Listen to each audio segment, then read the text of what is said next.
So I've been doing the coherence healing and the meditations of Dr. Joe's work for about 1.5 years. So I apply my meditations every day. I talk to the divine every day. And about a month ago, my sister-in-law's brother got in a major trauma accident where his head, he got hit by a dump truck a month ago, and his head got thrown off his spine. So it got disconnected like a golf ball, they said, the doctor. If you can think of that, is like the ball and the tee, and it just got knocked off.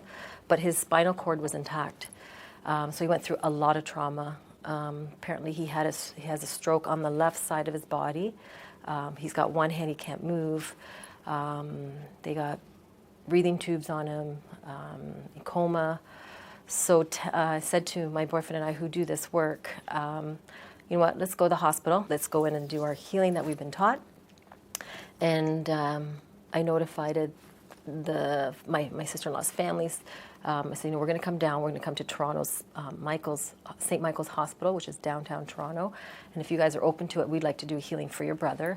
And I said, you know, we just want you to show up and just be love. So we went to the hospital, and so I kind of set it up where I chose 8 people. And the rest of the family that was there was in the waiting room, so I asked them just to be pure love. And then I chose about 7, well, the mom, you know, his mom, his wife, his son, his daughter, my sister-in-law, which is his sister, the other sister, myself, and my boyfriend that do the work. And did I say his mom? And so I said, all I want you to do is just be pure love. So the wife comes back, because this is in the intensive trauma unit, where you're only allowed 2 people. So she went to ask, I said, see if you can ask for 8 people to go in, because you're only allowed 2 people at a time, and no food, no water, that's how strict it is. And just ask, I said, just ask, don't worry about it, she's, you know, it'll happen.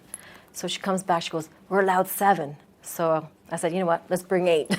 So we march into the intensive trauma area where he's at. So it's 1 bedroom for every patient with a doctor, right, or a nurse at the station with curtains. And as we're walking in, I said, just walk in, don't, you know, all the doctors, I felt like we were aliens. I felt like we were like these beings that came out of nowhere. And so 8 of us are walking real quiet to his, you know, around the corner to his room, and all the doctors were just watching us. I'm like, it was just so beautiful. And so we go into his room, and we all just take position. And he actually has his head open too, because he had a lot of brain trauma. So we couldn't get around him, so we just said, wherever you want to be, just be around him.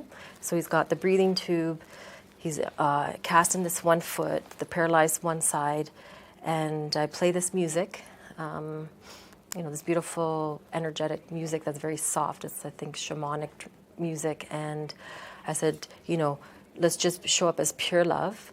So I do the coherence healing on him.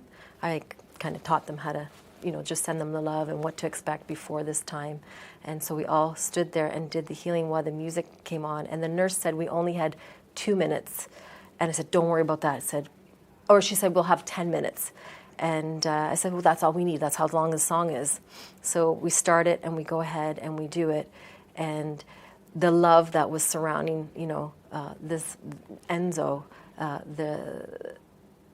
their person in their family, tears were coming, the love was exuding over the room. We held the space for 10 minutes. And when I finished the healing for the 10 minutes, because the song was done, I said, divine. I even said it out loud. I said, I demand that, Enzo, if you can hear us, show us a sign. And he had not moved or anything for 10 days. And all of a sudden you see his stroke side, his foot just like this, a little bit. Then the side went like big time. His whole leg just went like this. And then all of a sudden, when we're doing the healing music and the healing, the breathing tubes jumps off the apparatus, because there's a hook like this, and a few of us saw him, we're like, whoa, because what he did, he took in this big breath and just expanded, like, which I think was his heart, or knowing that we were there to heal. And just all these things were happening. And then I left, so I just said, just send some positive words, keep the positive, energy, just send him lots of love. And we're all in tears and we're crying because he actually moved. So I left the family on their own to finish as we stepped out of the curtain, my boyfriend and I. And then we stepped out so that the family had their moment. And so what happened after the next day was the wife's birthday. And he actually squeezed her hand for her birthday. And this was like, he was improving a lot quicker than they had thought. And he's still in hospital, but he's improved. The doctors are saying how well he's been doing. Yeah, the doctors didn't think he was going to make it. His head basically was off his spine. So they had to go and put it back and place it in. So, I mean, probably a lot of brain trauma is where, is very severe. He had 2 strokes. They don't know when, if it was a trauma from the accident or after.